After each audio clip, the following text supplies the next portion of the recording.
fought well yesterday. Your style is unorthodox.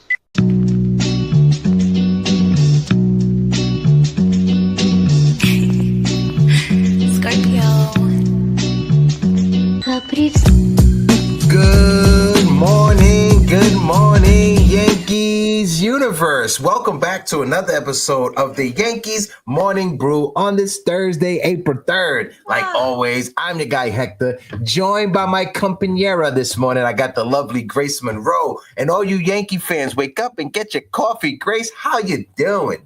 Oh my God, I'm doing good. How are you doing, Heck? I'm doing good. I'm doing good. You. Definitely is. Sorry about the pump fake this morning, everybody. I know people were worried. I set the stream up earlier today, but for some reason it didn't go through. So I apologize if you guys saw the notification late or if you saw the stream late. But we're here. If you guys can, smack that like button, hit that subscribe button. We got Theo Nosebleed section in the building. We got Stephen B in the building hanging out with us. And of course, the lovely girlfriend with the chat guidelines, Uptown Sports TV chat guidelines. No hate speech or bullying will be tolerated. If you violate any of the terms of services, you will be removed from the chat without warning. This is intended to be a safe space so we could talk baseball. And Grace, we got to talk some baseball because the Yankees yesterday, 16 strikeouts. What happened to the torpedo bats, Grace? It was rough. I was just telling Heck backstage, if you watched that game to the end last night, you are a real one. I mean, only the true blue, we bleed pinstripes around here. People were watching that game to the end. It was hard to watch. It was boring. It was a dirge. Gallen was phenomenal. Dealing. Yeah. Crazy. I'm sure we'll get into it, Heck, but yeah. No, definitely going to get into it. Like you said, Zach Gallen was dealing yesterday. And fun fact, if you guys didn't know, Zach Gallen and Jazz Chisholm were traded for one another when Gallen was a prospect with the Marlins and Jazz Chisholm was with the Arizona Diamondbacks. So that's a fun Snapple fact for you Yankee fans out there. My brother, Mr. Keith Saunders is in the building. Keith, how you doing? Stephen C is in the building who says, hey guys, hope you're doing well, my peeps. Hope you're doing well, my guy. Anna Marie is in the building. Good morning, y'all. Eddie Snaps is in the building. Our guy Gio Go Eagles in the building. How you doing? What you said? She said y'all. She said good morning, y'all. Oh, she said good morning, y'all. Anna Marie with the y'all. Shout out to our friend Lou who's in the building. Salute, 3 capital S's. But before we continue, I got a video that I want to play. I told Grace to get some tissue or whatever, because Autism Awareness Day is something that came and passed. I have a video from Dan Orlovsky from ESPN who shared a special moment with his son who he had at work with him. So I want to play this video. We're going to take a few seconds to just watch this and come right back. Man, you only hold up one. Give me a character from one of your favorite movies. Well, who is Andy's first toy? Andy's first toy is... Ooh. Us? Woody. I love it. You got a friend in me. Oh. And he sing too? Dan. You got a friend in me. Oh. You can draw. Up ahead, and you're miles and miles from your nice warm bed. Yay! Remember what you told out there. Boy, you got a friend in me. Some other folks might feel a little bit smarter than I am. Big and strong, but to me, maybe for none of them. Oh, I will love you the way I do. It's me and you, boy, and as years go by. Oh, we're gonna have to go to break, and I feel so badly about that. But we'll be back. One of the most special moments that I've seen, not just in sports, not just on ESPN, but just in life. Again, if you're somebody make me like Dan Orlovsky now. I'm sorry. I'm somebody that, I have nephews and nieces who are autistic. Stephen C in the chat who says his son was diagnosed last month. We live in a scary age where a lot of defunding is happening for special needs children. So if you guys are out there, please show some love, donate some time, do whatever you can. Autism Awareness Day is something that we should all take, whether it's a day, whether it's a month, whether it's every day, just to give back, whether your time, if you could just volunteer, like I said. Now back to baseball as we try not to cry. Let me wipe the tears away. Shout out to Deb Finch in the chat. Theo Nosebleed section in the building as well. Anna Marie got me reaching for a Kleenex. And like you said, now I like Dan Orlovsky, right? I didn't like him before. I wouldn't go that far. Now I like Dan Orlovsky. Shout out to my guy Ghost in the building. Mi hermano de la Isla Ghost is in the building. Salute, salute, salute. 3 capital S's. But we gotta talk about the Yankees offense, Grace. 16 strikeouts, like I said, against the Arizona Diamondbacks. So we're gonna go right into the lineup. I'm gonna read off the lineup from head to toe, 1 through 9, with the pinch hitter Pablo Reyes as well. But you got Paul Goldschmidt, former Arizona Diamondbacks. He was 0 for 4.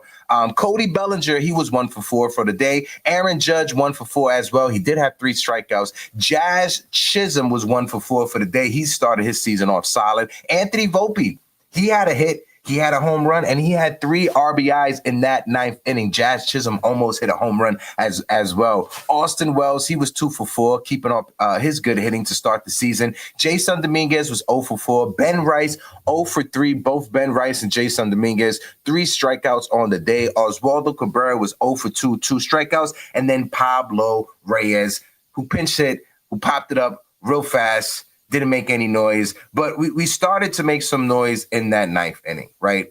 Cody Bellinger, Aaron Judge, Jazz Chisholm almost had a home run, but Anthony Volpe, he has 4 hits this season. All 4 of them are home runs. What's your thoughts on the lineup, Grace? Folks in the chat, let us know as well. What was your takeaways from yesterday's game? Look, I like the lineup. I know they didn't perform very well, but you got to give credit to Zach Gallen. He was pitching. He was making all of the batters look silly. The numbers on his outing last night are absolutely ridiculous. He had 24 swing and misses, and 10 swing and misses is a great outing for a starting pitcher. 24 swing and misses is absolutely filthy. 13 strikeouts. These numbers are crazy. 13 strikeouts, 24 swing and misses, and the top 4 of our lineup over their career have just not performed versus Zach Gallen. Period. In their career, I think the top 4, Goldschmidt, Bellinger, Judge, and Chisholm, have gone 1 for 44 against Zach Gallen in their careers. It's absolutely crazy. So, of course, we were aware of that going in. Volpe did end up, Volpe didn't get anything against Zach Gallen. Nobody got anything against Zach Gallen except Wells, right? Yeah. I can't remember. But Bellinger started the rally in the 9th, and we actually scored 3 runs, which I know there's no victory and defeat kind of attitude, but we did put up some effort in the 9th inning. I do want to talk about the 9th inning with you, Hector. What are your thoughts? Everybody is attacking my boy, Jason Dominguez. What are your thoughts about how the 9th inning played out there? I'm not sure why people are attacking Jason Dominguez. I think Jason Dominguez has been solid to start the season. He's getting on base still. I know he had a strikeout with runners in scoring position yesterday, but Ben Rice had a strikeout as well with runners in scoring position.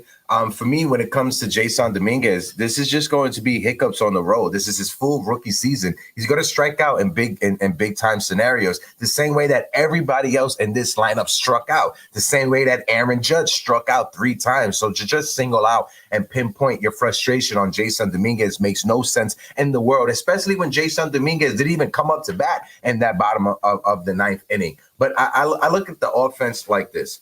Our offense, not just the Yankees offense, but Major League Baseball in 2025, your offense is built around home run and strikeouts, whether we like it or whether we don't like it. The analytics can live with the strikeouts because if your opponent is striking you out left and right, that means that their pitch count is going to go up, right or wrong, Grace. So if the pitch count goes up, you want to get into that bullpen as soon as you can. So we may not like the strikeouts, but the analytics can live with the strikeouts because, like I said, it raises the opponent's pitch count higher and you get them out of the game a lot sooner. And you saw what happened when the Yankees got into that bullpen. We was able to make some damage and make some noise in that ninth inning. Would I like to see the offense be a lot more patient and not strike out 13 times against Zach Eflin? Absolutely. But at the same time, we're talking about a pitcher who pitched in the World Series, who helped get the Diamondbacks to the World Series. This is not just some random pitcher. And look what happens with the Milwaukee Brewers, right? They faced a team that had no torpedo bats and they gave up 11 runs. Exactly. I do want to say Jason Dominguez was the final out in the game in the bottom of the ninth inning. I just double checked it because I was like, am I losing my mind? Yeah. Wait, he was? Yeah, he was the final out. Oh, he was the final out. Yes, he was. Sorry about that. Yeah. No, you're good. But what shocked me was that he went up there from the right side. And I realized, okay, I get it. Righty versus lefty, lefty versus righty, switch hitter. I get it, okay? But with the game on the line and a young rookie who wants to prove himself, I was surprised to see him go up there on the right side. I really, really was. Wouldn't you rather have your young rookie be more comfortable where he is on the left side? I don't care if it's a lefty or a righty on the mound. If your batter is more comfortable and sees the ball that way better, wouldn't you rather go down, like go out on your shield? I'm serious. I was shocked to see him sent up on the right side. And yeah, it was a bad at bat. He was chasing low pitches. He doesn't, I don't know. It's nobody freak out. He's a rookie, especially from the right side. Okay. But I don't ever want to see Pablo Reyes again is how I feel. And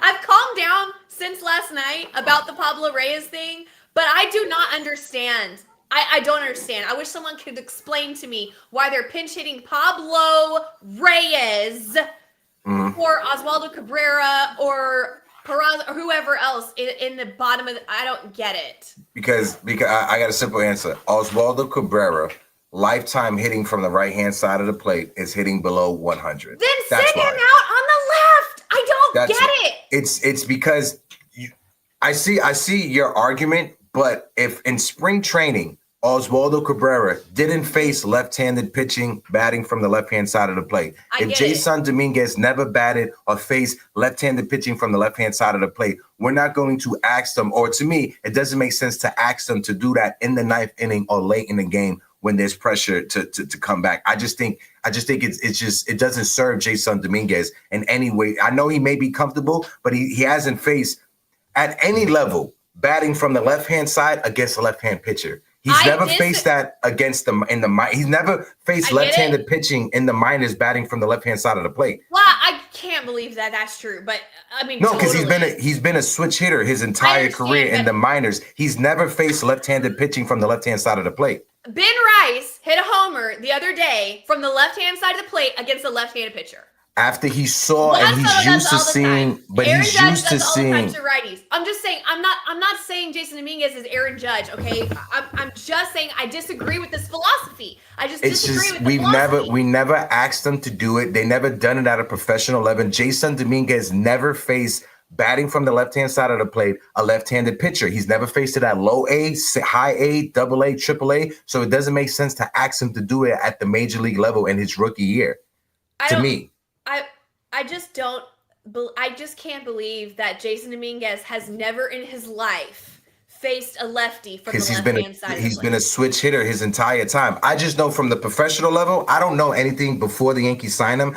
Since he's been in the Yankee system, he's never faced left-handed pitching from the left-hand side of the plate because his entire time he's been a switch hitter. Well, I'd have to look up the numbers on that. If so, that is egregious. That is horrible. That's not how you do it. That's not how you do it. Pitchers have different arsenals. Pitchers have different reverse splits. You don't just say, there's a lefty, you're batting from the right, period. You have to look at the situation. You have to look at the pitches. You have to look at your batter's strengths. You have to consider I your mental get health. that. But if the play is a switch hitter, then there's a switch hitter. It took Cedric Mullins 2 years to get comfortable batting solely from the left-hand side of the plate. So unless we want to tell Jason Dominguez, hey, we're gonna have you batting just from the left-hand side of the plate, and you're gonna struggle for the next 2 years. I don't think that serves him well. I do not want to give up on him being a switch hitter by any means. And that's not what I'm saying at all. That's not what I'm saying at all. I just felt like in that situation, a little bit, I was shocked to see him come up on the right side. Because I want him to stop switch hitting at all. Who will we go to pinch? If we were to pinch hit for Jason, who's going to come off the bench to pinch hit for Jason Dominguez? Trent Grisham, batting from the left-hand side of the plate? No, I wouldn't have pinch hit for him. I just felt bad for him because he is still, obviously he's in his adjustment period as a rookie, and we all are going to be, you and I, and everyone should be patient with him. He's never seen pitches like this from different pitchers that he's going to see over the next couple months. He's going to have the grace period to make the adjustments. And not only is he going to have to do that on the left side, but he's also going to have to do that on the right side. It's just learning curve. He's just going to have to learn. He's just going to have to learn. Yeah, but I just felt like in that situation, with the game on the line, with all the things considered, it's a feel for the game. It's not the analytics. It's a feel for the game. I wish he would have been on the left. I don't care if it's a lefty or a righty on the mound. I can't see that being done in baseball when he's never faced a lefty from at any level. I can't believe that, Hector. Grace, he's been a switch hitter in the Yankee system his entire time. That doesn't mean he's never faced a lefty. He's never faced a lefty batting from the left-hand side of the plate. That's just what switch hitters do. Switch hitters never face a lefty. They never face that same side. They never do. Never whatsoever. If anybody out there can find Jason Dominguez batting or facing a left-hand side, I will give you everything in my bank account. It's just never happened. No, don't say that. It just never happened. I want to shout out the chat before we continue. Anna Marie says, hopefully tonight we could get back on a winning streak. No, definitely. We don't need to lose. We don't need to get swept second series of the year. Erica Garcia in the chat. Shout out to Erica. If he's another lefty, he's about to be trade bait. No, for real. Shout out to you. But no, the Ace Avenue is in the building. Ace, how you doing? Salute. My guy Ace said it's early and nowhere near time to panic, but we do need another right-handed bat. We have two switch hitters that feel like lefties, and Cabrera and Jason Dominguez don't look good from the right-hand side of the plate. And that's why I think it's going to be important when Giancarlo Stanton comes back. And there's been rumors that Giancarlo Stanton may be back June, July, late June, early July. But he said when he comes back, he is going to be using those torpedo bats, the same bats that he used in the postseason that nobody knew that he was using in the postseason. Shout out to Gregory Wayne, who was in the building, who said it should be happening, Hector. Lefty batters should be able to hit lefty pitch. No, I get what you're saying. It's just he's never faced, batting from the left-hand side of the plate, a left-handed pitcher. And to me, it makes no sense to ask him to do that when he's never done it at any professional level. He's never done it in development league. He's never done it at low A, high A, double A, triple A. So to me, I just don't see why the Yankees, especially when they're so analytic driven, I don't think the analytic department would okay that move. But I get it. Some fans hate the analytics and some fans love the analytics. They love the analytics when it comes to the torpedo bats, but they hate the analytics when it comes to late game scenarios. Just me personally. Go ahead, Grace. I'll let you go. No, that's it. I was just the at bats overall yesterday were horrible. all up and down the lineup.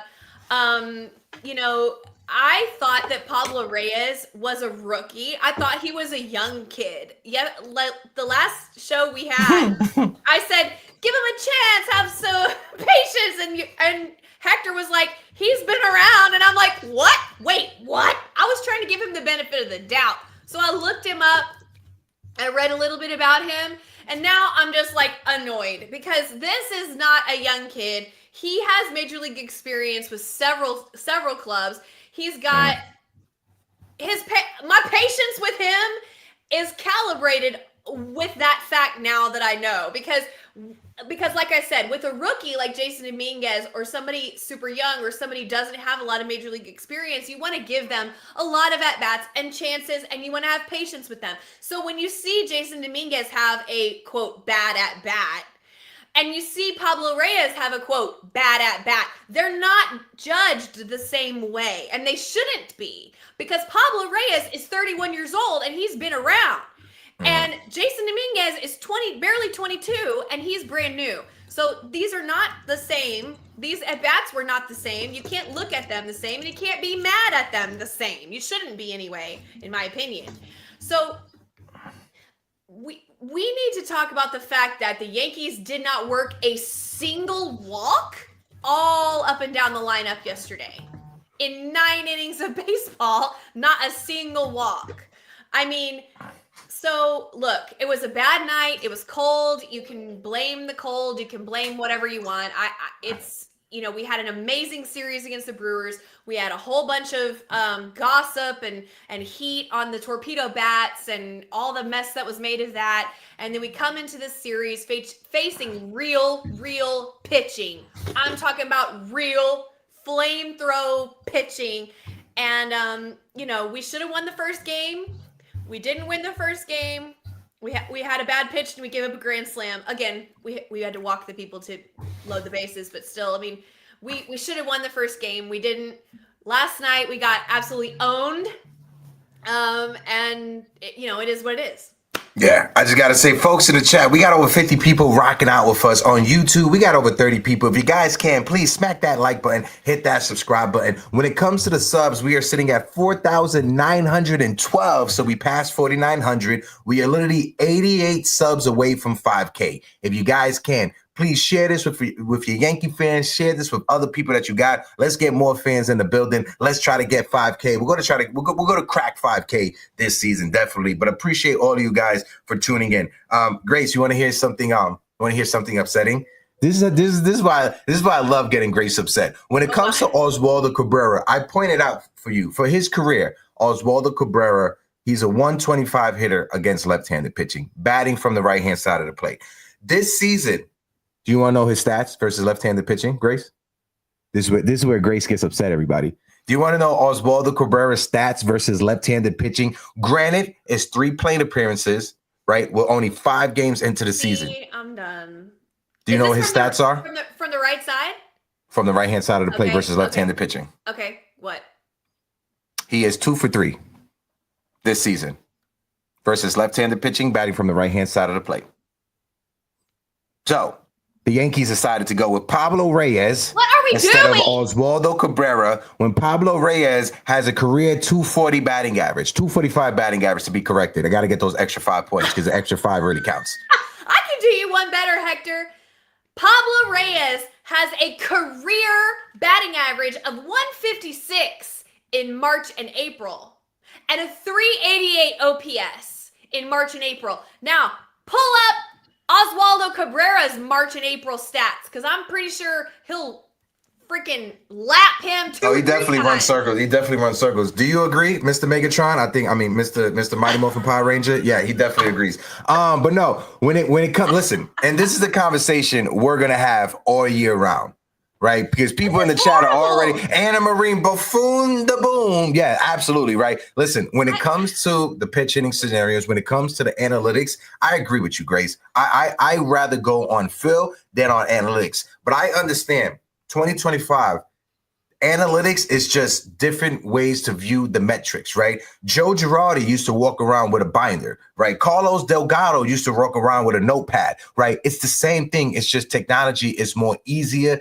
accessible to you, right? So when it comes to these analytics, I would have rather Oswaldo Cabrera been in the game and not Pablo Reyes. That's just me personally. I know I'm biased because I'm a Yankee fan, and I know I'm hella biased because Oswaldo Cabrera is my guy, right? So to me, I would have rather Oswaldo Cabrera in that situation, especially when it comes to pitch hitting late in the game. Pablo Reyes doesn't have a good track record when it comes to pitch hitting. Actually, I'm looking it up right now. Pablo Reyes, as a pinch hitter, his batting average is below 200. So why are the Yankees analytic department deciding that that's a better decision to have Pablo Reyes pinch hit in that scenario for Oswaldo Cabrera? It doesn't make no sense. And I think we have our first boom blunder of the season.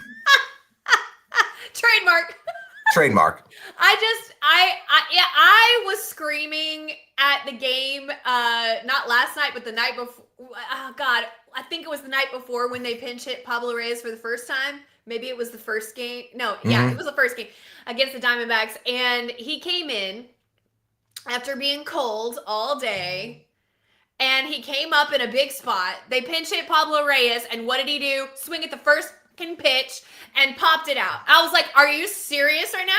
Are you serious right now? You think you're Giancarlo Stanton sitting on the bench, just sitting there cold, and then you think you're going to come up and just swing at the first pitch you've seen all day after sitting on the bench for 8 innings? Are you serious?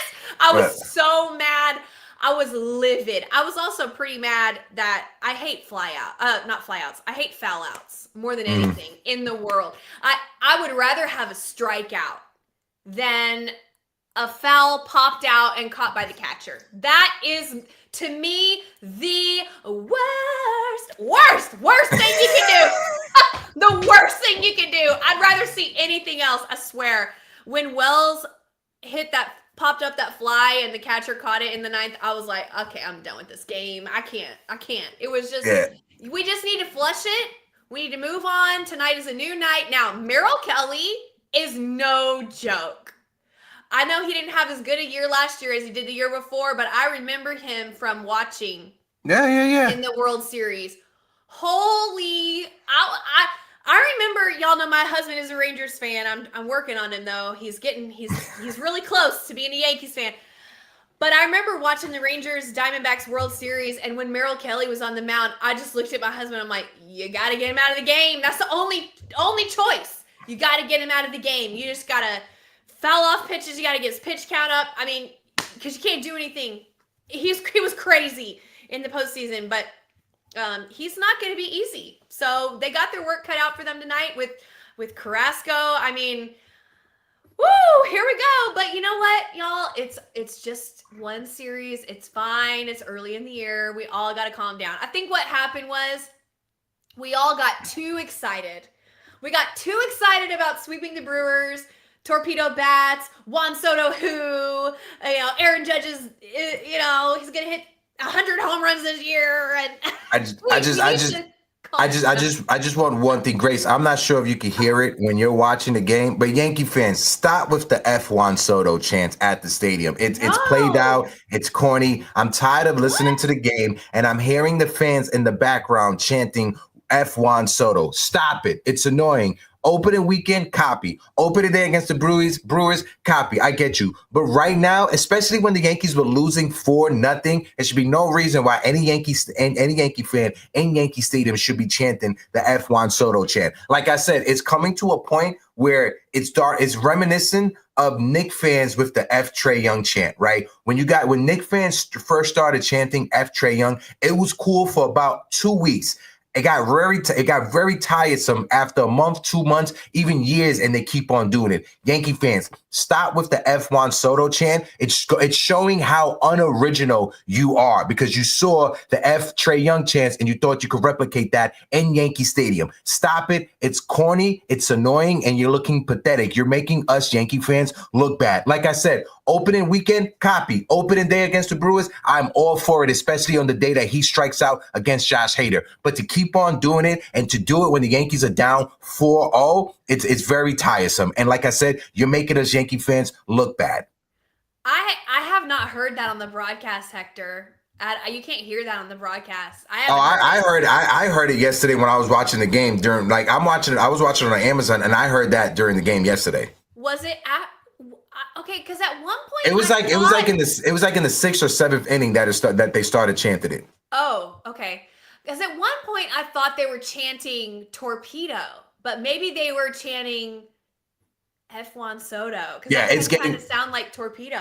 I thought they Yeah, were chanting it's. torpedo. I didn't know. Listen. As somebody that I go to the stadium a lot. If I see Yankee fans at the stadium, I'm gonna call them out for it. Stop it. Like Mike said, the Soto stuff is getting old. Stop looking like a scoring X. Absolutely, you're showing how unoriginal and how pathetic you are. You want to know something that is original? After the Yankees lost against the Diamondbacks because of Mark Leiter Jr. This was Mark Leiter.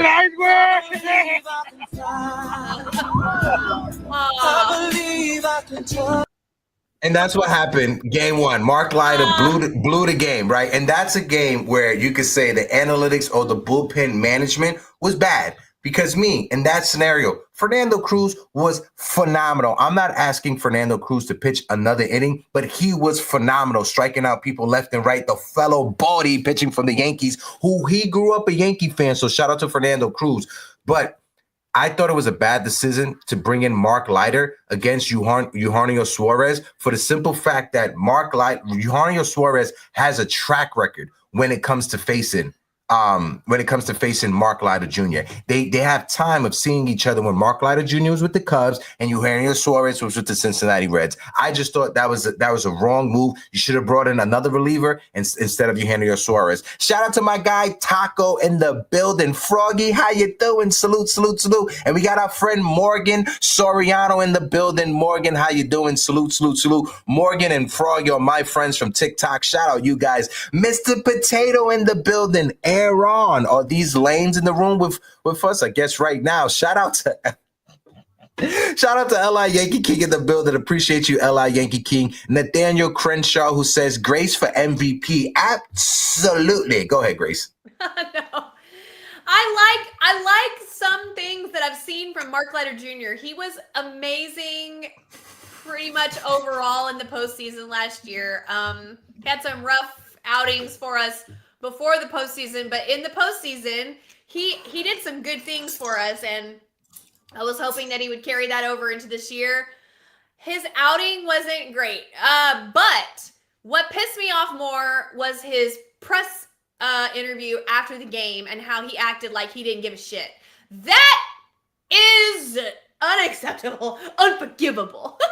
Remember that old video? Unforgivable. That's what that is. He was just kind of like, can't walk people. Oh, well.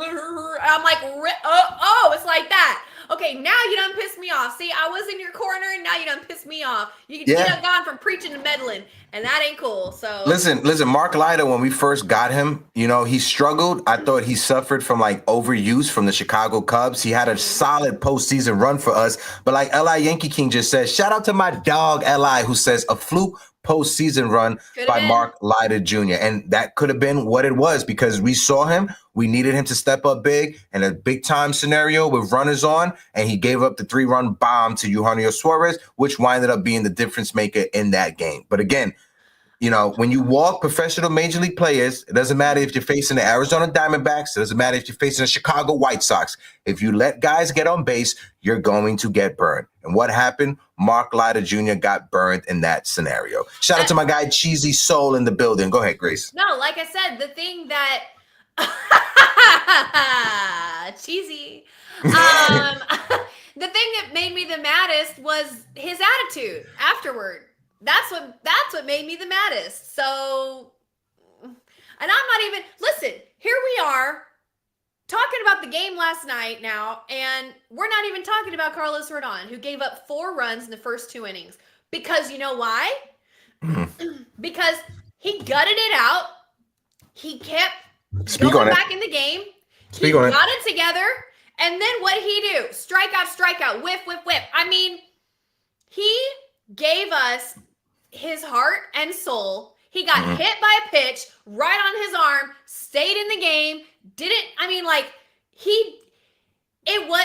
he gave up 4 runs. But it's really hard to win a baseball game if you don't score a single run, okay? Yeah. We didn't score any runs until the bottom of the 9th inning. So I'm not even mad at Rodon today. And also, the reason why I'm not mad at Rodon is because of the way he handled himself and the way he acted.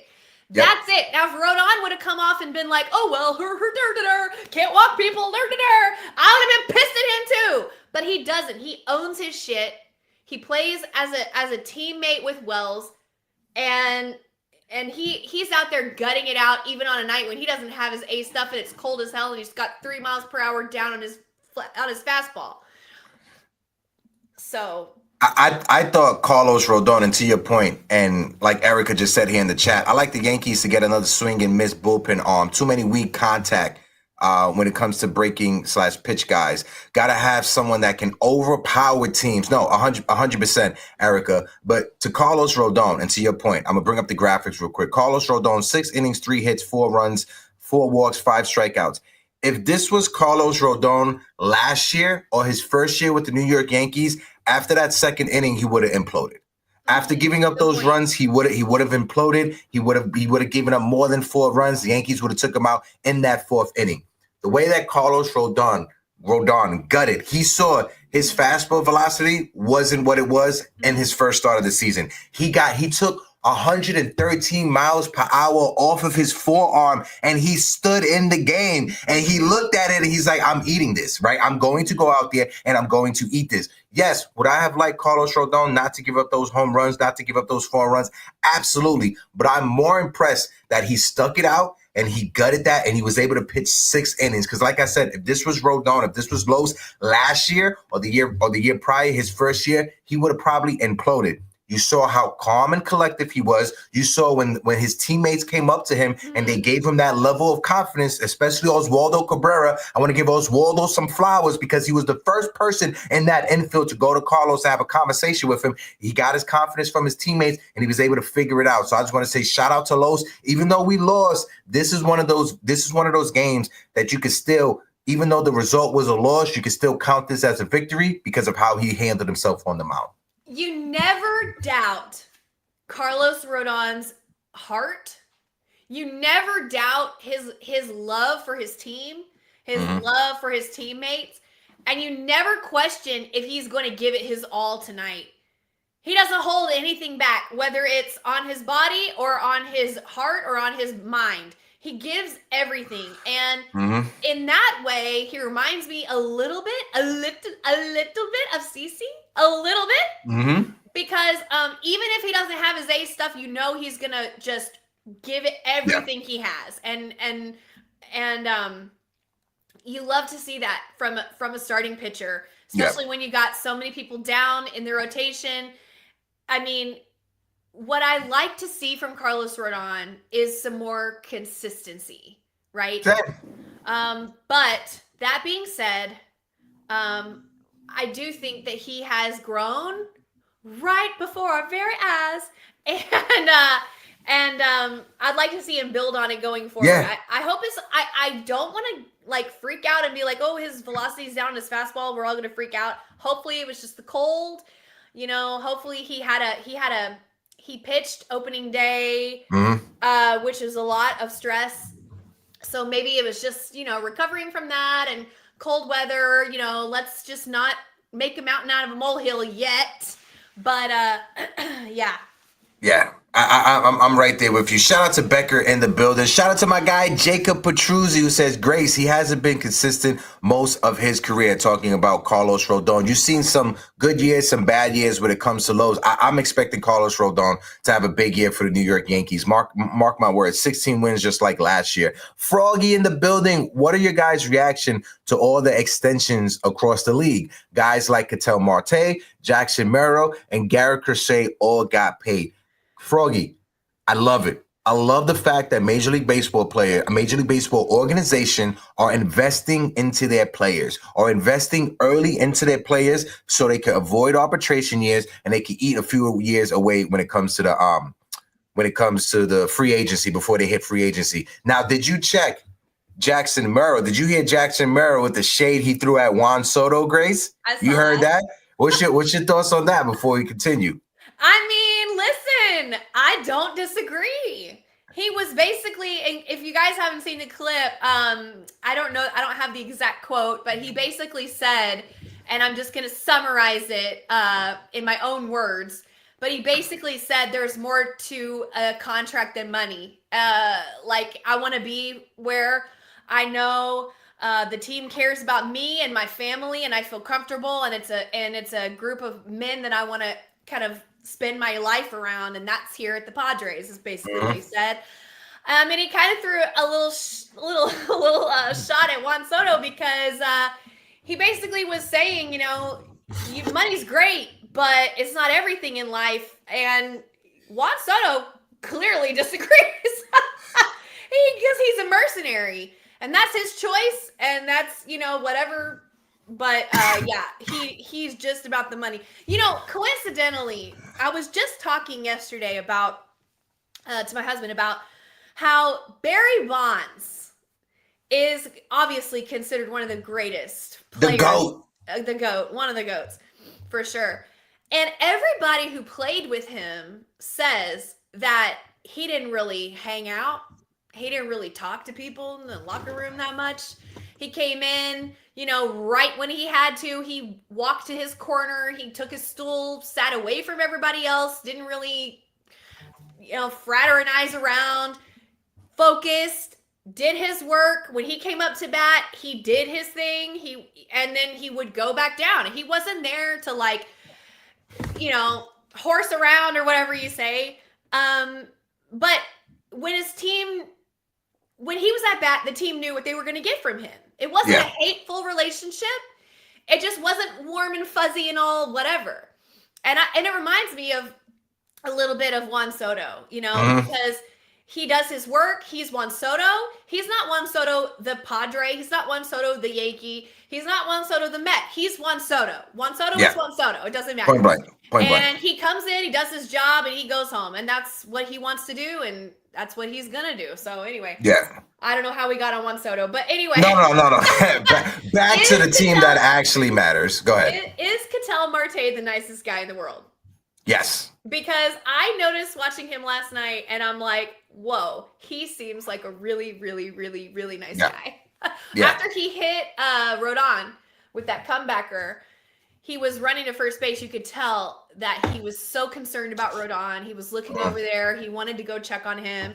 Then when he got called out, when he slid into second base and Volpe held the tag on him, and he accidentally slid off the bag a little bit, and the ump called him out, and he jumped up, and then he looked at the ump, and he was like, "My fault, my bad." And I'm like, is he the nicest guy in the world? No. Ketel Marte, I'm gonna tell you this right now. Ketel Marte is one of the nicest baseball players that are out there. We got an interview with Latino Sports and Ketel Marte because Ketel Marte was nominated for the Latino Sports MVP award. So that interview will be coming out. I got another interview with Jackson Chourio that I will be playing later on today. He did an interview with us. Like I said, I had my opportunity of being in my first Major League Clubhouse this past Sunday, having a chance to interview Jackson Chourio for Latino Sports. So I'll be playing that later on. But going back to the Yankees pitching, Yoranges Gomez, 3 innings, no hits, no runs. He did walk 3 batters. He got a strikeout, but Yoranges Gomez, solid arm coming out the bullpen. A former starter turned reliever. I think solid option for the Yankees late in the game, especially when it comes to saving the rest of your bullpen. I was very impressed from Yoranges Gomez yesterday.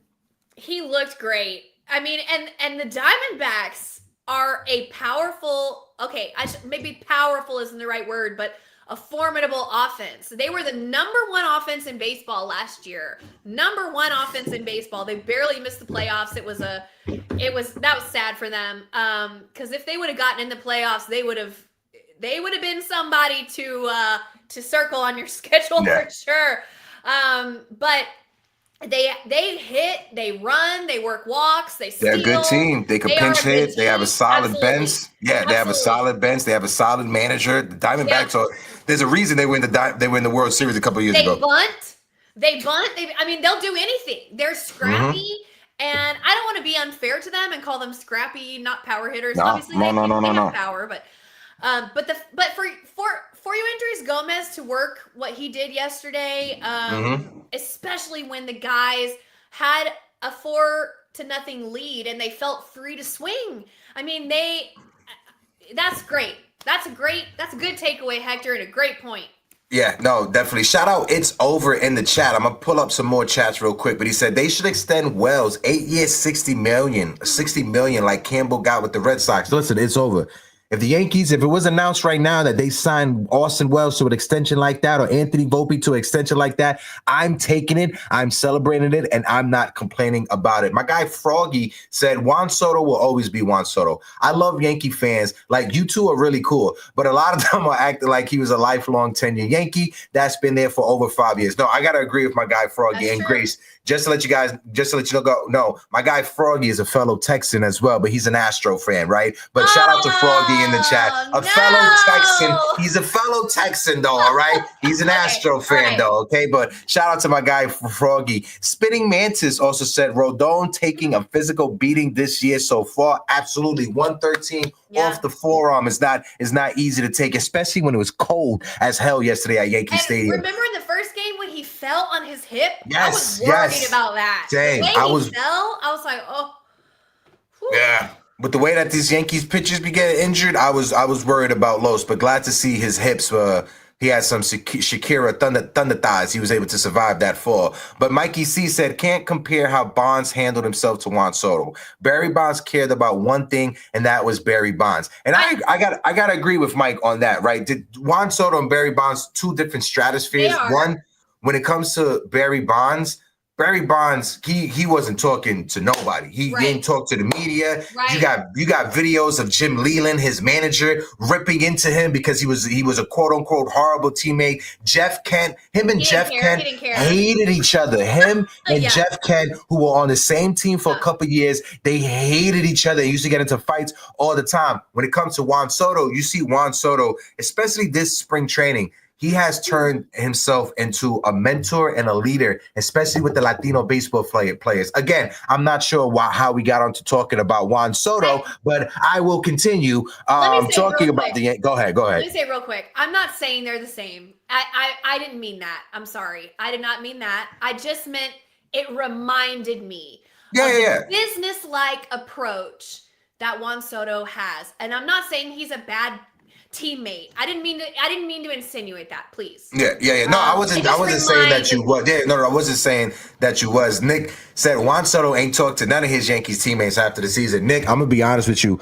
I wouldn't have talked to my Yankees teammates either, especially how we got embarrassed in the World Series. But shout out to my guy Nick that's in the chat. Folks, again, we got over 50 people in the building. We're sitting at 25 likes. If you guys can, please smack that like button on YouTube. We got over 80 people watching us collectively. We are sitting at 4,912 subscribers. So if you guys can, please hit that sub button. Another thing that I want to talk about, I know we talked about it a little, but talking about Anthony Volpe. Anthony Volpe on his 4th homer to start the season. I'm just trying to put the ball in play. They're just going over the fences. In that last at-bat where he hit the 3-run home run, you can tell that's the only time. That's the only time, Grace, that I would say maybe the torpedo bat helped him get that home run. Yeah. But the start to the season that Anthony Volpe is having, it's ups and downs, right? Sometimes, like I said, 4 home runs is phenomenal. But some of his plate appearances, it kind of looks like he's falling into that love with that home run swing. I'm going to need Anthony Volpe just to focus. I know he hit it to the right field porch. Focus on hitting it up the middle and to the right-hand side of the field. Don't fall in love with that home run swing, Anthony Volpe, because it kind of seems like he is. Yeah, it's like, who is Anthony Volpe offensively? Like, we don't know his identity. I don't think he knows his identity. I don't think the hitting coaches or the front office or whatever you want to say. I don't think the Yankees know what is. Yeah, I don't think they have decided what they want to make this guy do. Like, what is his lane? What do they want him to do? And because of that, we're kind of getting this kind of roller coaster of Anthony Volpe. 21 home runs his rookie year. The next year, they were like, no, don't hit for power. Just try to drive the ball. Try to hit liners and get on base and steal bases. So he got way more stolen bases last year. Now it's like no stolen bases, no hits at all except home runs. He's hit 4 home runs. He's tied with Judge. Like what world are we living in? Anthony Volpe and Aaron Judge are tied for the home run leaders of the Yankees. But what I was laughing at was as he was rounding the bases yesterday, bless his little heart. I just love Anthony Volpe, okay? But he's rounding the bases, he's watching his ball, and then he sees it go over, and he speeds up. I've never seen it in my life. When he figured out it was a homer, he started speeding up, and then he realized, wait, what? He was so confused. Because what happened was it hit the seat and it came back into the field. Yeah. So it kind of looked like it hit the top of the wall. It wasn't a home run. So when it hit and it came back, that's when he started running. But then when he got to third base, coach, Mickey Ross was like, bro, you can walk. It was a home run. That's when he realized he got the home run. Yeah.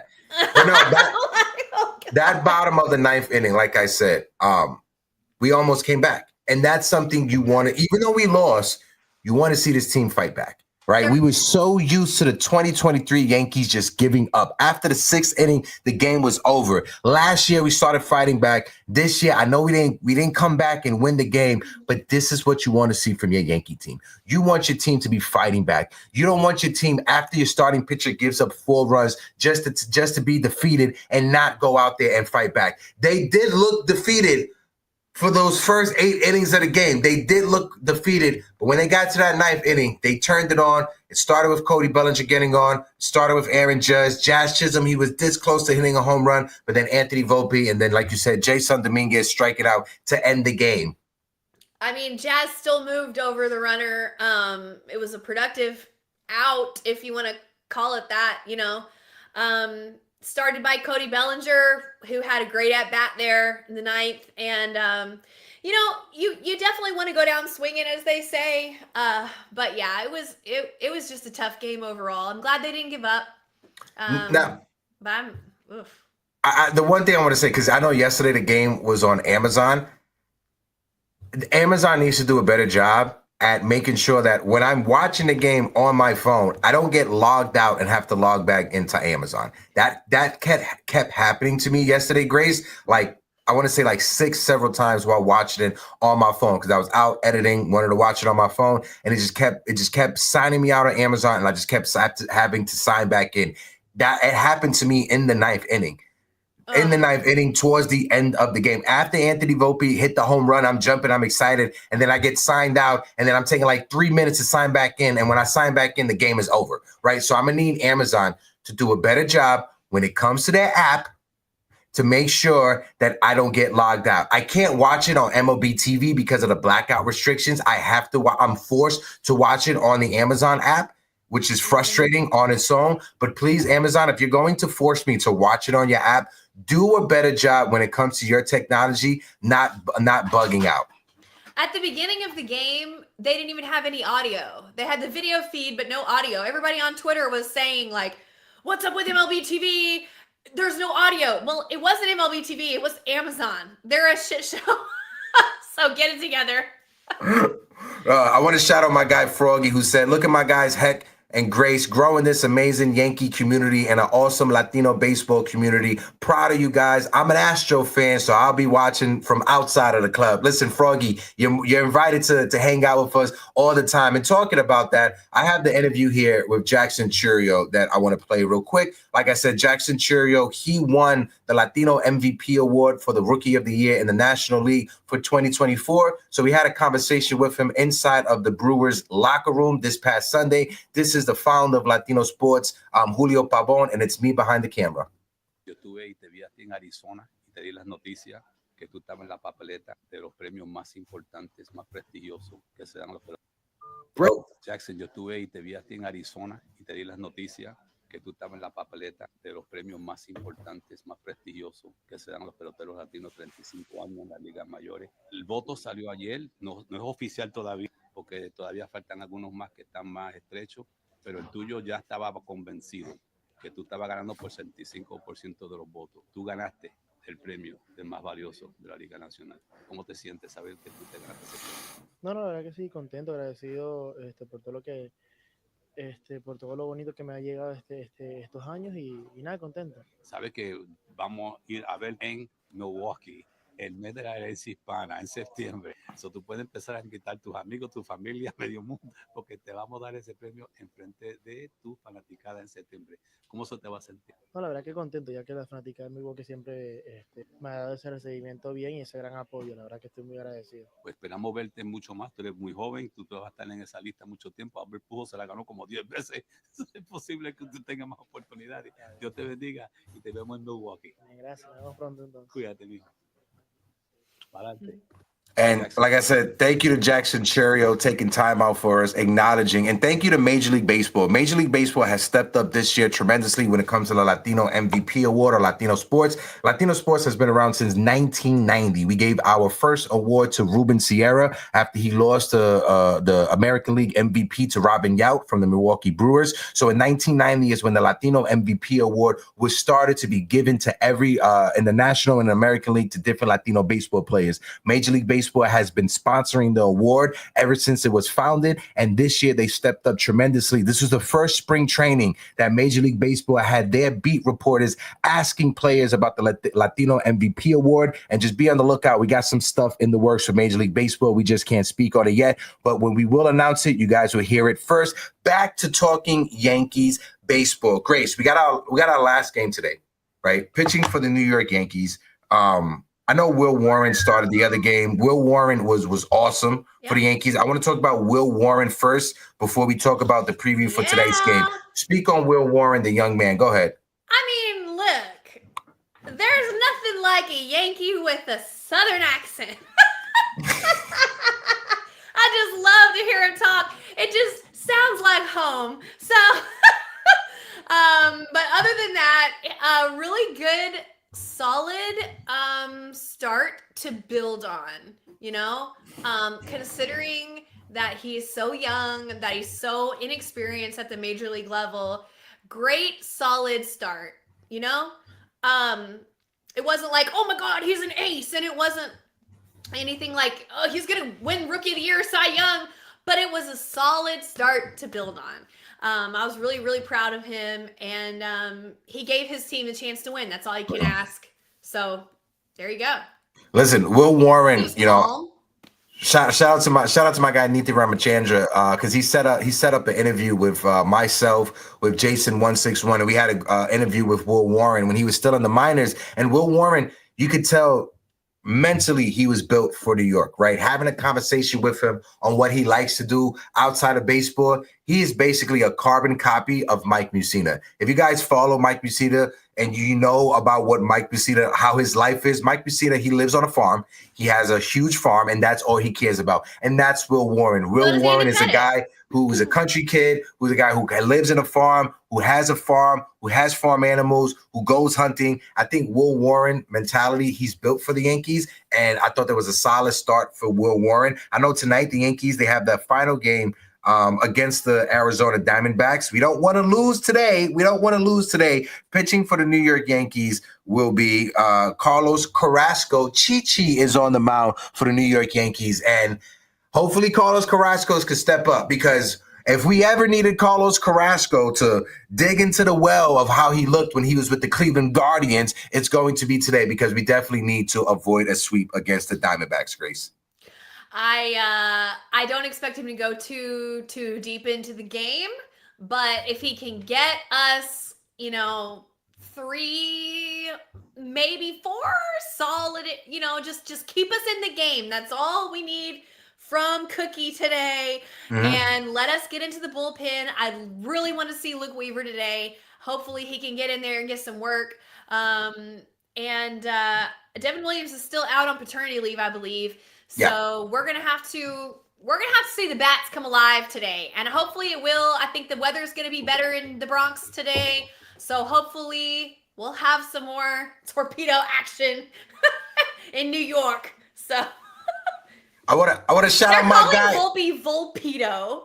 Volpedo, yeah, I saw people on Twitter saying that. That's a bit funny. I'm not gonna lie. Shout out to my guy, the Big Jappo in the building. I had a chance to go and watch one of Jappo's amateur league games, and it was phenomenal. I had an amazing time. Shout out to the Big Jappo. If you guys aren't following my guy Jake, make sure you guys follow him. Yo, Jappo, put in the chat your Instagram. That way people can follow you. If you guys haven't had a chance to check out these games, let them know the schedule for your team, Jappo. And again, appreciate you, dog. Thank you for having me out there. And Froggy said, thank you, Grace, for showing Mello Kelly some love. He's an absolute dog. Absolutely. He definitely is a dog. Erica says, Latino love, baby. Love seeing mi gente getting their flowers. Thank you for all you do, Hector, for the Hispanic community. No, I thank you, Erica. And shout out to Erica, another one of the great Yankee content creators, one of the great women in sports, one of the great Latinas in sports as well. So shout out to Erica. Amazing, amazing takes. Smart baseball mind. I'm wishing Erica a speedy recovery because we need Erica in Yankee Stadium. We need Erica running around with the fans. The fans need you, Erica. And you know, she's a lot more athletic than I am when it comes to that side of the world. But shout out to my friend Erica. I always appreciate you being in the chat. Stephen B in the building. Warren's start was great against a good offense. That's a solid point right there. A guy turning into the guy we thought he could be. I know Will Warren struggled last year, and a lot of Yankee fans, they were quick to write him off and say, we should just trade him, throw him in a trade. We need to get Will Warren out of here. But Will Warren, you saw him in spring training, and you see it right now. Will Warren has matured, and it seems like he has graduated into a major league pitcher, somebody that you could throw out there on a consistent basis, and you can expect these type of results. I like what I saw Will Warren in his first start, Grace. Me too. Last year, he got thrown into a crazy situation against the Phillies where one of our pitchers, and I can't remember, was it Nestor or Stroman? One of them couldn't do the start that day. It was like last minute. Call Will Warren, get on a plane. You're on the way to Philadelphia right now.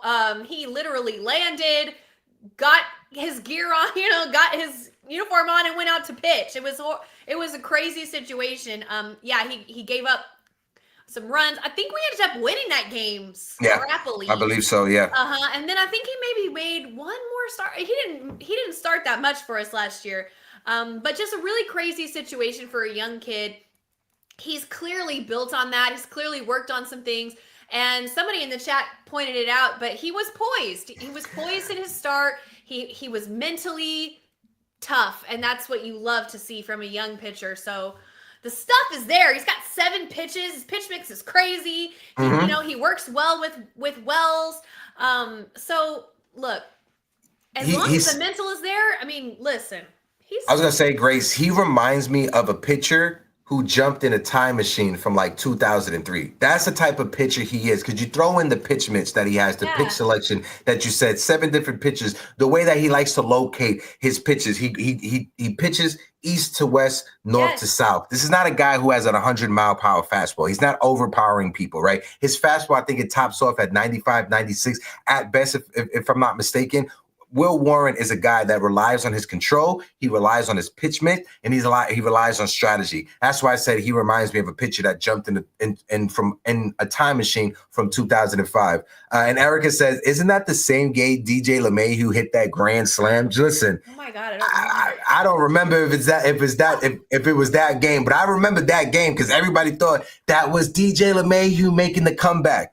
I haven't even seen DJ LeMahieu with the Yankees right now, like barely on the bench. Listen, DJ LeMahieu, I wish you all the best, my guy. It's over.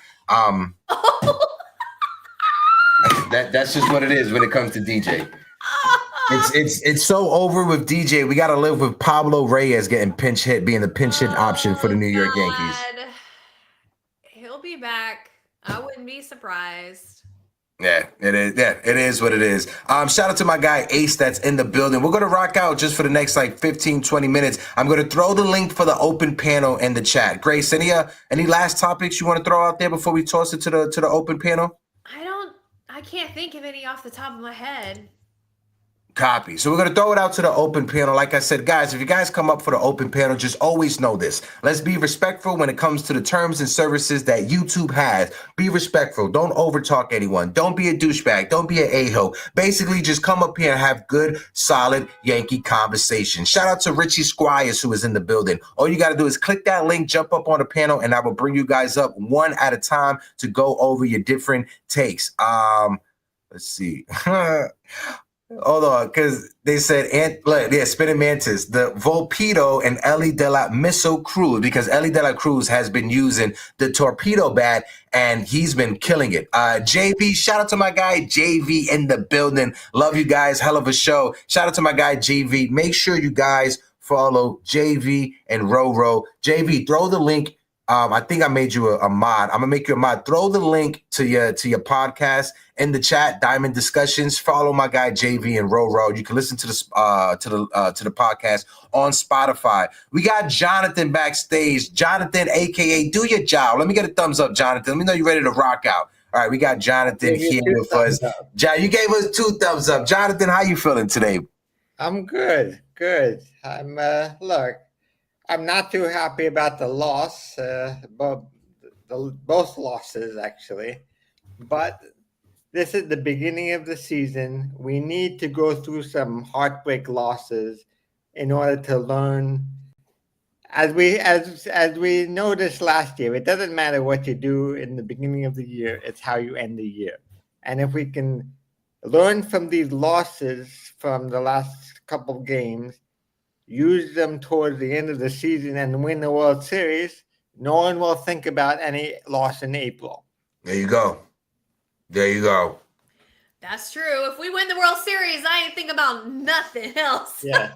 Unfortunately, of course, we do not have our number one pitcher, but we have his mind in the dugout helping all the young pitchers. And this is one thing we don't think about, is how Cole's impact on the young pitchers, especially Schmidt and Warren, is helping improving this pitching staff. Hold on, because somebody just sent me they just sent me this video and I just watched it for a second. I want to play it real quick. Because obviously, right, we don't talk about like real world stuff or whatever, but like Cory Booker filibustered for like 25 minutes. And this person said this to me. Hold on, wait, watch this. Chien-Ming Wang would have been the greatest pitcher of all time if the DH rule was in effect 15 years earlier, like it should have been. For 2 years, the greatest pitcher in Major League Baseball. Second in Cy Young voting to Yohan Santana. Led the league in wins twice. And he hurt his foot running the damn bases because he didn't know how. Yeah. He had no idea what he was doing. But if we just had the DH rule earlier, he's a Hall of Famer. He'll be the greatest pitcher besides maybe Matthew in the last 30 years. But he hurt his foot running the damn bases. I wonder how is a menace. How will this guy think about what did this guy think about Phil Hughes? He was supposed to be the next great pitcher. Yeah. No, I'm sorry. I'm sorry I played that, but I'm dying laughing because it's true. Because not only the DH rule, if the Astros were in the American League like they are right now, Chien-Ming Wang would have never got injured. Because back then, when the Yankees played the Astros, they were in the National League, and then they got moved into the American League 6 years or 7 years later. So that was a bit funny. Sorry about that distraction, y'all. Well, it's if ifs and buts were candies and nuts, we'd all have a Merry Christmas, right? But let me talk about something about the Yankees that is on my mind. So you asked me if there's something I want to talk about. Jonathan, Hector, what do you guys think about us getting away from the game plan that we were doing all spring training, that we did the first game before we started becoming the Bronx Torpedo Bombers? And that is base hits, stealing bags, batting guys around, bringing them in, right? Yesterday, did you guys notice people swinging for the fences, chasing outside pitches, trying to be the hero, trying to do hero ball and all this stuff? What do you guys think about this? I think it's best to stay with the original plan. Don't go for the home run all the time, because statistically, the most people that hit home runs also strike out more. More home runs usually equals more strikeouts. Just look at Mickey Mantle and Reggie Jackson. They have over 2,000. I think both of them have over 2,000 strikeouts and 500 plus home runs. So honestly, I would much rather have, if I could put together an ideal lineup, 3 Aaron Judge type hitters, and the rest of the guys are more like Ichiro. That would be my ideal lineup. 3 guys who can hit for power and give you some average, and the rest of the guys can get on base, hit for high average with less power. What do you think of that ideal lineup, having 3 guys like Judge and 3 guys like Ichiro? Of course, I'm not saying. Oh yeah, that'd be great. Listen, Jonathan, that would be great. I think any major league general manager or president would sign up if they can have. You know what? I got something. I'm gonna have 3 Ichiros in the lineup and 3 Aaron Judges in the lineup. I think any team. No. To your point, Jonathan. I like what you're thinking. I think what you're saying is a more balanced lineup, right? Yes, and with the New York Yankees, that's something that I think all of us Yankee fans have been preaching, right? A balanced lineup 1 through 9, not a very top-heavy lineup. I mean, when's the last time, sorry about that, the Yankees had a traditional leadoff hitter? Brett Gardner. That's the last time the Yankees had an actual traditional leadoff hitter, somebody who can slap the ball, get on base, who has speed and can steal bags, who doesn't strike out as much the way Brett Gardner didn't strike out as much, and who could run into a home run here or there. That was Brett Gardner. And even Brett Gardner wasn't even the best version of a typical leadoff hitter, right? And that's the last time the Yankees had that type of leadoff hitter. The last time the Yankees had that type of leadoff hitter, bro, I had hair on my head, bro. Okay, I had a whole hairline, and I was working as an EMT. It's been a long ass time since the Yankees had a traditional lineup. Another thing to think about, to remember about a team such as the '98 Yankees, they had 6 guys with a 290 average or better, and the Tino Martinez had the most home runs that year with 29. So you have to build, if you go by that lineup, you have to build a guy that can get on base, and if they hit for power, that's a bonus. Yeah. What's your thoughts, Grace? Yeah, that's what we were seeing in spring training, and that's what we were seeing. I feel like in the first game and stuff like that was the discipline at bats. It was making me so happy. That's what we did not see last night. Not any discipline. No walks. Again, I want to emphasize the Yankees had 0 walks in the entire game yesterday. Swinging at pitches outside the zone, reaching, chasing, just again, undisciplined at bats. I enjoyed the Knicks, but I think what it is, and I'm gonna point to Erica's comment right here, right? The game has changed. It has changed since 1998. The game has changed. The velocity is a lot more. We got the pitch the pitch clock that's involved now. I think the days of teams, especially from the steroid era, not saying the Yankees were on the juice, I'm not saying that, but that's when offense was a lot higher, was more prevalent in the game, if I may say that. Velocity is up.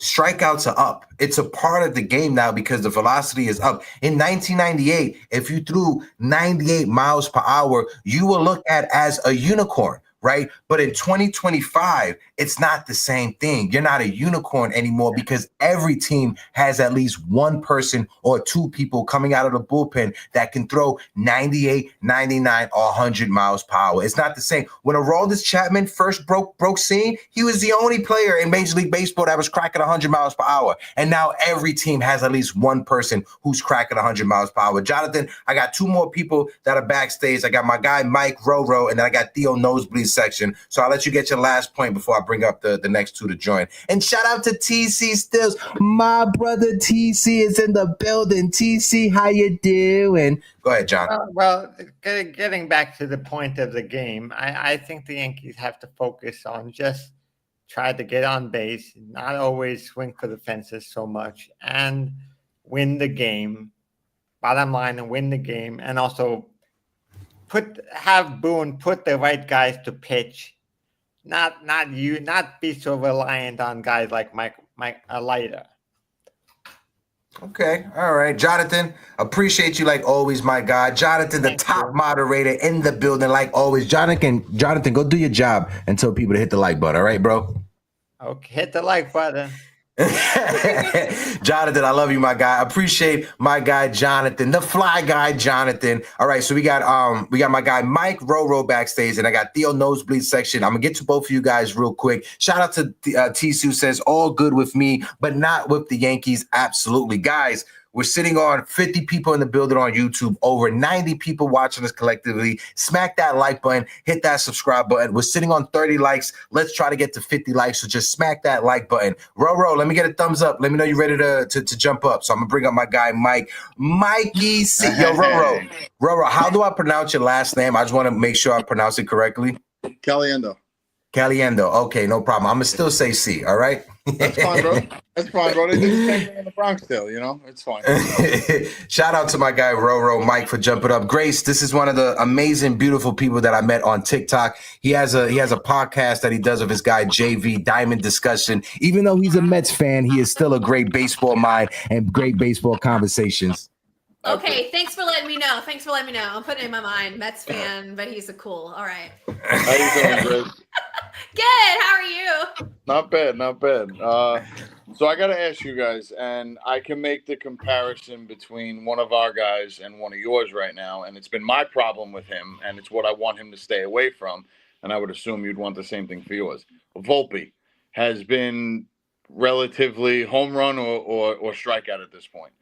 I'm getting that issue also with not Nimmo per se, but my thing with like Nimmo is I don't want him going for the long ball. I want him on base. I want him working the counts. I want that. So do you see that comparison, and where do you see Volpe? Like where does he go forward with this? Does he take away from the home run ball now with this torpedo bat? Does he what is he doing? I mean, you guys obviously want him on base. You don't necessarily want him going for 30 home runs if he's going to hit 210, you know? Yeah, Grace, I'll let you go first, Grace. Right. That's what I was saying earlier when I was looking up Volpe's young career. His rookie year, he hit 21 bombs for us, but he didn't steal very many bags. Last year, he stole a lot of bags. Again, insinuating to your point that he wasn't trying to hit the long ball as much. He was trying to get on base and steal around. So he got a lot of bags for us last year, not as many bombs. This year so far, he's hit 4 bombs, 0 stolen bags. He hasn't been on base at all because he's only hit home runs. He's got 4 hits. He's got 4 homers. They're all 100% of his hits are home runs. So obviously really hard to steal a bag when you're hitting a home run. But I was thinking about this morning, and again, I was bringing it up. What is his identity as an offensive player? What do we want him to do? What is his role on our team? I feel like last year he batted leadoff for us, and then he got moved down, and then he got moved back up, and then he got moved down in the order, and they just don't know what they want to do with this kid, and I think it's to the detriment of his identity. They need to figure out, what do they want to get out of Anthony Volpe? What is his lane? Let him be in that lane then and improve in that lane, whatever it is. If he gives us, let's say, like he's already hit 4 home runs this year. Let's say he gives us 25 home runs and plus Gold Glove defense. Is that his identity? Is that going to be his identity? Or do we want him to just work on his on-base percentage, get on, steal around, and give us great defense? Obviously, we need the great defense. That's not an option. But for me, what I thought that he said after the game last night was really important. They asked him, this is crazy. You're tied with Judge, for home runs, what's going on? And he said, I'm not trying to hit home runs. I'm just trying to make contact and help the team. And I thought that was really important. If that's true, then I'm fine with it, because I don't want him to try to be a home run or nothing guy. However, if he hits home runs, that's great. But when he's driving the ball to the opposite field, that's what I want him to do. And if it happens to go over the short porch, then it goes over the short porch, So To me, when it comes to Volpe, and I gotta agree everything that you said, Grace. And Erica, another solid take from my good friend Erica, who said Volpe still doesn't have an identity. Nimmo is a known 300 batting average guy that can cause chaos, something Volpe has never been. I think the Yankees analytics team is still trying to figure that out. And I want to echo and piggyback off what Erica and Grace just both said, because when you look at Anthony Volpe and when you look at the tools, great defense, speed, power. That's something that those are the three recipes you want for any Major League Baseball player that you have on your team. Anthony Volpe, I need Anthony Volpe to be a better version. How can I say this? To be a better version of Alfonso Soriano. Alfonso Soriano, great power, great speed, but he couldn't get on base. His walk rate was very low, and the defense was very suspect. Anthony Volpe's defense is way better than Alfonso Soriano. If Anthony Volpe could just get on base, whether it's the batting average, whether it's getting singles, doubles, hitting home runs, however you can, he just needs to be a better version than Alfonso Soriano. He may not have the power of Soriano because Soriano was a 40 home run guy, 50 home run guy. He may not have that power, right? But if he can live in the 20 home runs, 30 home run range, get you 20 to 30 stolen bases each season, 40 stolen bases, that's where I want to see Anthony Volpe. But I need Anthony Volpe's batting average to be a lot closer to 300 than it is than being closer to 200. I don't need him to be a 300 hitter. He may not be a 300 hitter, but if he can live 250, 260 to 270, I could be happy with that one right there. What's your thoughts on that, Roro?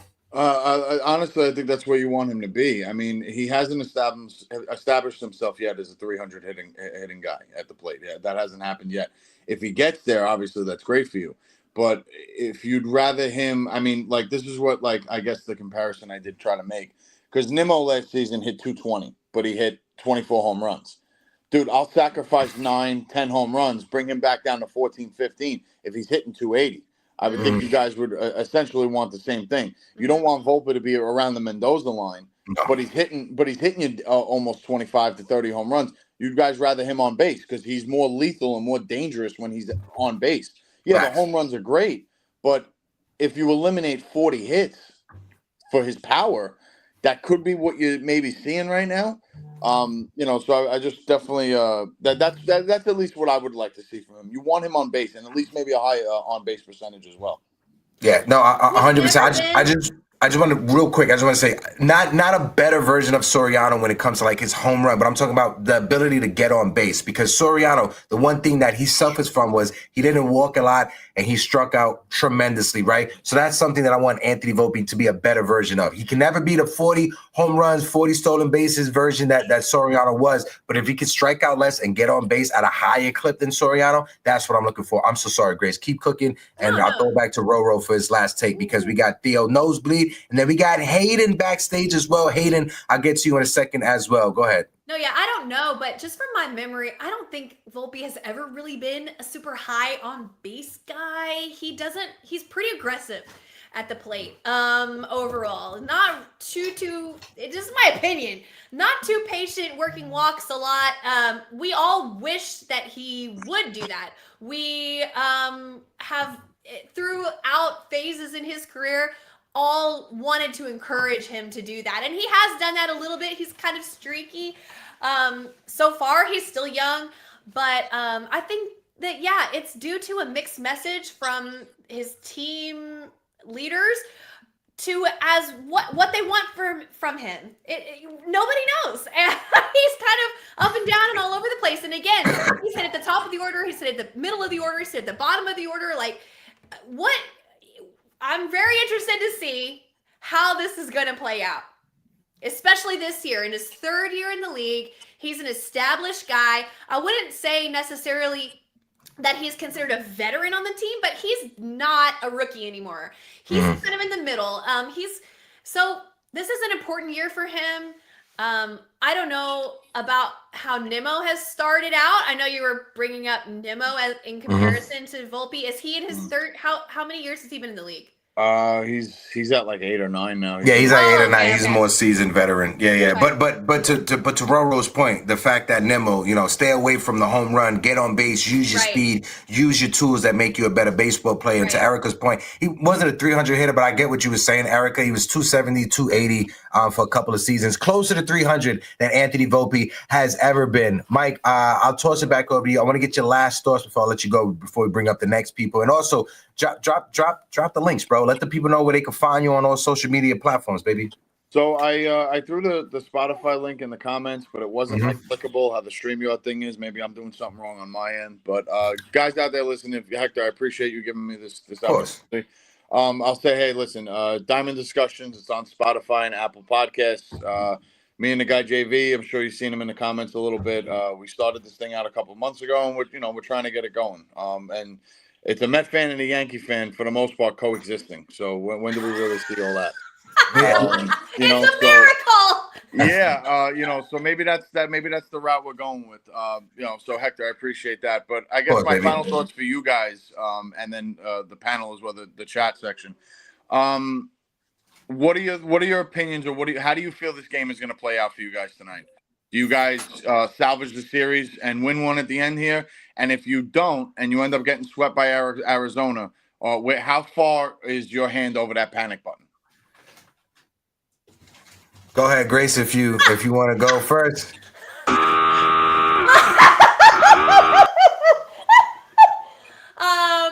My hand is always hovering over the panic. Okay. No.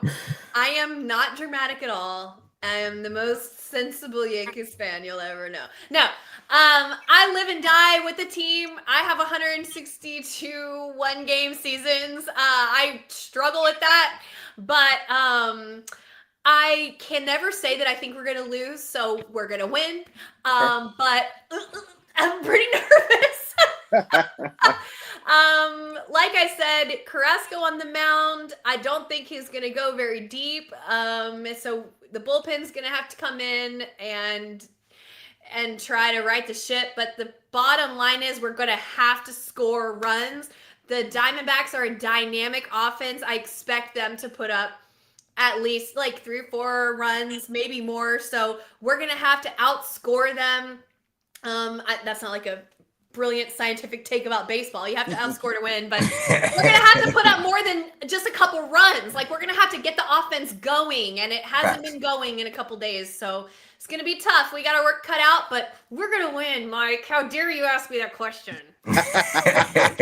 I'm right there. I'm right there with Grace. I'm looking for former Mets legend Carlos Chi Carrasco to go out there and shove it to the Arizona Diamondbacks. No, listen, you never want to get swept, especially after we started the season sweeping the Brewers. We don't want to get swept in our next series. We got to be able to just get one of these games.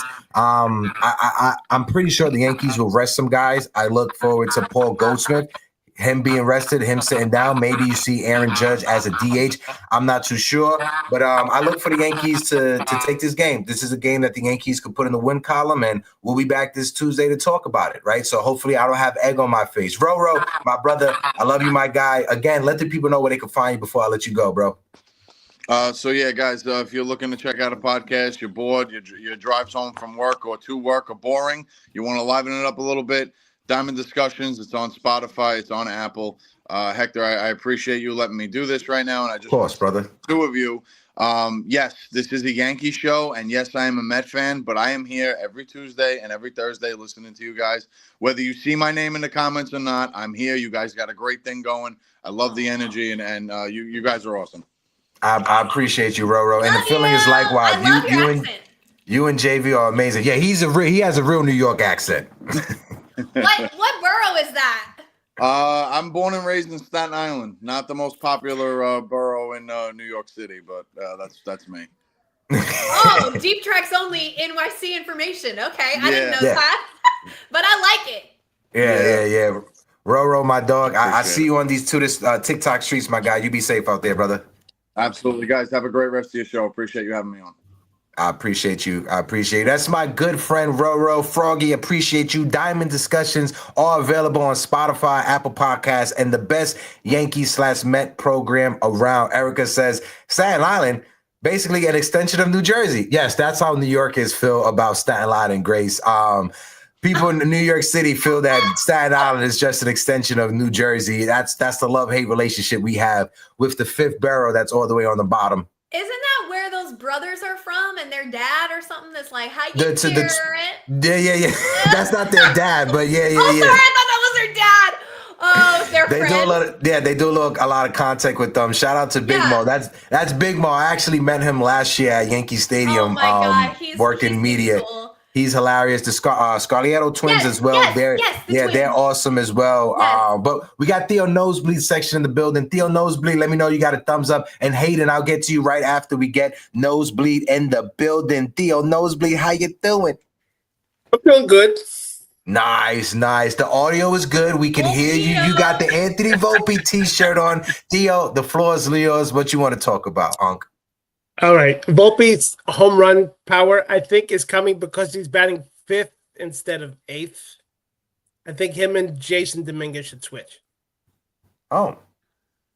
All right. What's your thoughts on that, Grace? Hot take. Okay, yeah, that's what I was talking about. Nosebleed, when I'm talking about they have Volpe hitting 1st and hitting 5th and hitting 8th and hitting 9th. He's all over the place. And as we know, like, different places in the lineup have different roles, right? And so you never want to tell a hitter like, oh, you're going up and this is, I don't know. You don't want to change their mental game too much, but poor kid's been all up and down.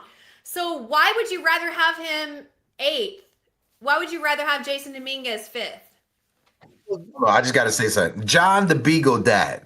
You got new puppies, bro? You expecting new pups? How about this? John the Beagle Dad, record a video, right? And the description of this live is our email. You can send me the email, send me the video via email, and I'll play it on the stream because I want to see some dogs. I go on TikTok and watch dog videos and cry 30 minutes every day. I torture myself with that. I'm sorry, Theo Nosebleed. I know that's not what you wanted to hear right now, but go ahead. Shout out to NES in the building. Go ahead. Grace, I think Volpe needs to go 8th because of his speed. If you want him to be on base and wreaking havoc, him and Waldo at the bottom of the order is going to do that. Dominguez looks more like a power type of hitter than where he is right now. Well, right now he's batting 5th with the on-base percentage guys in front of him. So when they get on base and he hits a home run, he's getting all these RBIs. Yeah. If he goes down the bottom of the order, are you going to tell him to stop? Like, are you going to change his game plan? You know what I'm saying?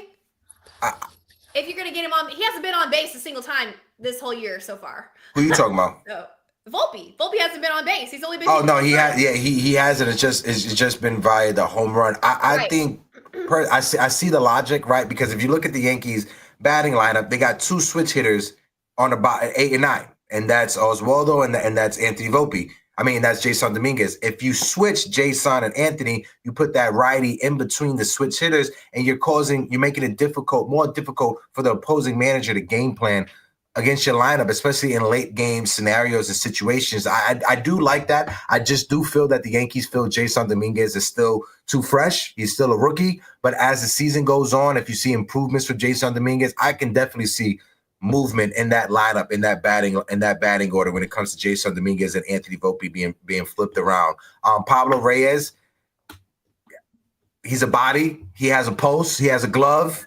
That's what he is. He has a post. He has a glove. That's what he is. That's all we can ask for Pablo Reyes at this point. Yeah, no. Well, Peraza is 1 for 2 on the season, so he's got an average. Reyes has a 0 average, so I would rather have Peraza batting from the right side than Reyes, but I would as well, especially with Peraza showing you that he can run into a home run here or there. I'd rather give Peraza a chance than give a guy in Pablo Reyes. And God bless him. I don't want to just beat up on Pablo Reyes because this is not the beat up on Pablo Reyes hour, right? But if we're going to put someone out there who doesn't hit well, give it to Peraza. Let's see what you have for him. At least you know from Peraza you're going to get gold glove level defense. Peraza's glove is still the best glove in that infield, so just let him play third base. And if he runs into a home run, he runs into a home run. I'd rather give that opportunity to Peraza instead of Pablo Reyes, who's going to hit below the Mendoza line. If I'm going to have anybody hit below the Mendoza line, I'd rather give it to Peraza. I feel like the at-bat wouldn't be wasted on Peraza as I feel that it is on Pablo Reyes because Pablo Reyes has been around. He is who he is. He is 31. He's not going to unlock some another gear that he's never accessed before unless he starts shooting steroids like Jerks and Profar and then weasels his way out of a huge... Allegedly, according to MLB, and weasels a huge contract out and then gets, suspended, but he still gets his money. Okay, all right, I went on a little tangent. But the point is, the at-bat for Peraza means more. He's still a young kid. He's still 25, 26. The more at-bats he sees, he's going to learn. He's going to adjust. He's going to build on what he has. Reyes is already built. He is built. He is who he is. Okay? A Tiger doesn't change his stripes at 31. So for me, if we're going to have a strikeout, I'd rather Peraza strike out than Reyes strike out, because then at least he has the chance to build on it and grow. He's still young. And all the while, he's going to give you excellent defense at third base. Unlike what we saw from Reyes. I'm sorry. I'm right there with you. And shout out to Erica with a hot take who says, let them take all the roids. Absolutely. Who cares if their kidneys shrivel at 45 years old? Take the roids. Take the roids. No, shout out to Erica in the chat. NES says, agree, Peraza's been getting treated like a redheaded stepchild from the start. Absolutely. And my mom has red hair too, so she would agree with you also. Nosebleed, I want to ask you before you get out of here, hot take for today's Yankees game. Let me get a take for later on today, and I'm gonna bring in my guy Hayden before we get ready to close things out. Go ahead. Escara will be in for Wells today. Peraza will play third. Yes. Ben Rice at first. Dominguez will play the whole game in left because Judge will be DH. Rice will play first. Bellinger will go to right, so you're gonna have Grisham in center. So there's no backups really in the outfield. Listen, here we go. I love it. Mark it down. Make sure you guys get your FanDuel bets in, right? If you go to Bet Smart, Nosebleed section is giving you all the top hits right now. Theo Nosebleed, appreciate you like always. Thank you for always tuning in. Thank you for always engaging in the conversation as well. One more last thing. Go ahead. One more thing. Something popped up this morning. Brett Gardner's son died from overdose of carbon monoxide. Carbon monoxide. Yeah. Rest in peace. I know the Gardner's family is going through something right now, but yeah, that's the news that came out that, the cause of death was carbon monoxide poisoning. So wish the Brett Gardner family all thoughts and prayers during this hard time. Theo Nosebleed, appreciate you, Unc. See you. That was our good friend Theo Nosebleed section. We got a couple more. JV just popped up backstage. Hayden, let me get a thumbs up before I bring you up. My guy Hayden is in the building. Froggy, what it do? The Astro fan that's from Texas. He turned the light off as well. Go ahead, Froggy. Astros fan of the Yankees podcast. This is Midnight Zone. Hold on. Man, look. But first of all, hi everyone. This is my first ever time being on a show. So I'm gonna keep it new here. Welcome, Froggy. But I want to get your thoughts on the Peraza situation, and I'll let y'all talk about real quick. My dog's barking, so I want to get your thoughts on that. I'll be able to hear you though. Copy. Go ahead, Grace. I'll let you go first to start it. Go ahead. On the Peraza situation? Yeah. I don't know. I really think that, I don't know. Boone just doesn't love him. I don't know why I think that, but I just feel Boone is like the nicest guy. And he loves to give people chances. He loves to believe in people. And when everybody else says, stop playing Clay Holmes, he's blowing every save. Boone is like, nope, Clay Holmes is the best closer in baseball. He is still going to be our closer. He is going out there. He's got more faith than any manager I've ever seen in my life. And yet, none of it in Oswald Peraza. I don't know why. I am genuinely confused. And like I said, if I'm going to watch a player strike out, I would rather watch Peraza strike out than Reyes. I gotta agree with you. I'm not sure if you can hear me. I had like a little mic technical difficulty right now, but for me, It has to be Peraza. I would rather have Peraza running out there than Pablo Reyes. Again, this is not the beat up on Pablo Reyes hour. Pablo Reyes is in the major league, and me and Grace, we just up here on YouTube talking about the game, right? So he has something over us that we don't have.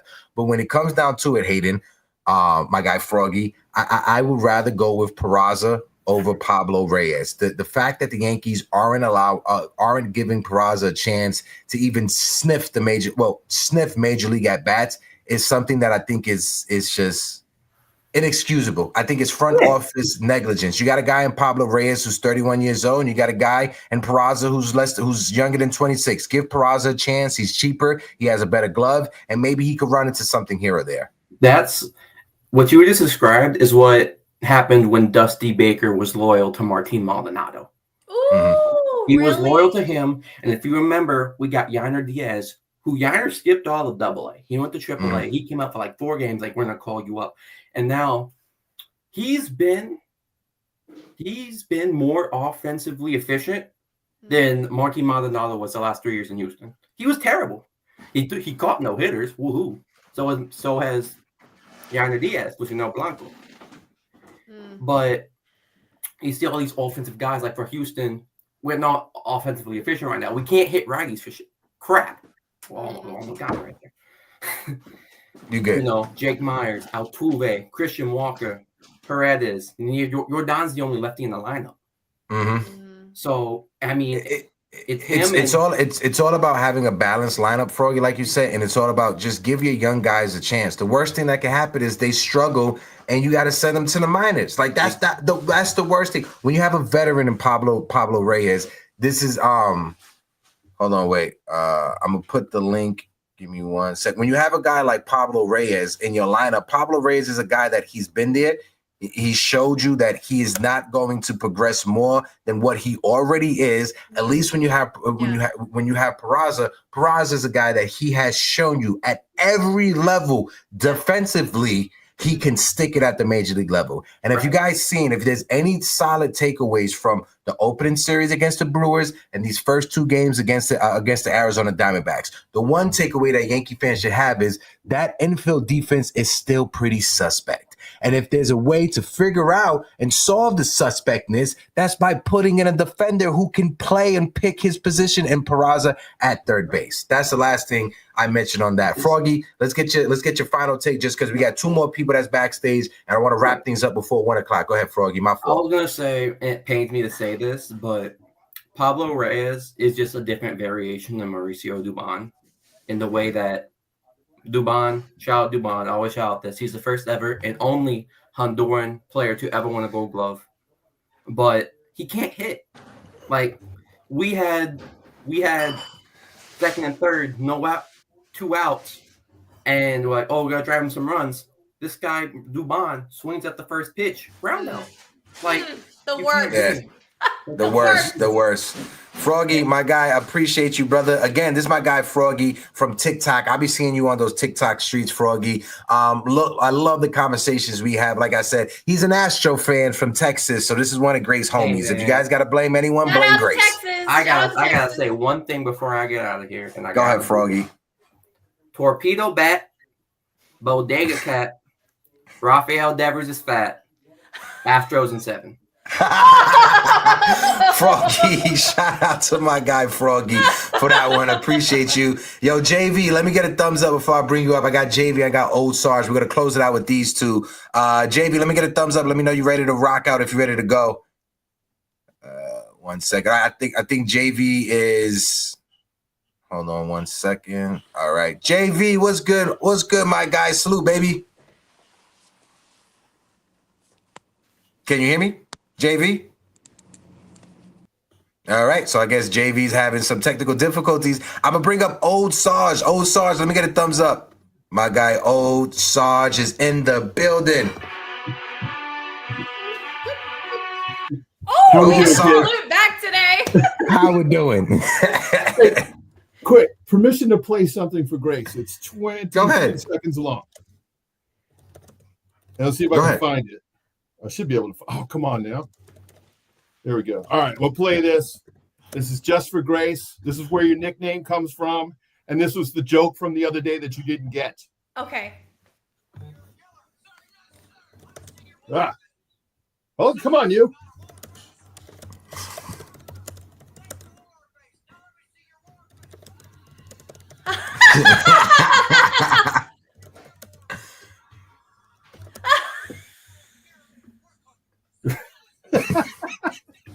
Oh, that's hilarious. Okay, thank you. Thank you for educating me. Okay. Oh, then that's a war face. So every time you go off on one of your rants, let me see your war face. Okay, got it. Perfect. So Pablo Reyes et al. And then 16 strikeouts last night with no walks. I know. Yeah. It was bad. I'm sorry. I love my Yankees. I do, but shut up, you. But as long as Boone is around or this regime is right, it's not gonna happen. The slavish devotion to Pablo Reyes is what DJ read by another name. Yeah. I mean, it's like the human windmill. What are we doing? So, but it's just I don't. So I'm all salty today. Do you think you good? You good? On the roster to be released when Giancarlo comes back? I think that's what it is. I think the Yankees needed an extra body. I definitely think that's what it is. The Yankees needed an extra body. JV, if you still can't hear, JV, exit and just jump back in If they on the live. release Peraza when Giancarlo comes back instead of Reyes, I will lose my shit. Oh, prepare. Get your war face ready. Get your war face. It's just this is the type of bizarre, baffling stuff. I am a firm believer that Aaron Boone is undefeated in kicking his own ass. Oh my God. So we'll see. But no, it's a little salty about that this morning. So I mean, I know I'll give JV a turn and I'll get going here because I got to actually do some work or something. But just all this talk of torpedoes and wood and shafts and tools this week, it's just making my inner 12-year-old tickle. So, all right, Grace, you look lovely as always. Stay skinny, happy, you guys. Enjoy. Sarge, I appreciate you, Unc. Like I said, I'll get down there so we can hit up the range, Unc. Just know that, all right, Sarge? Appreciate you.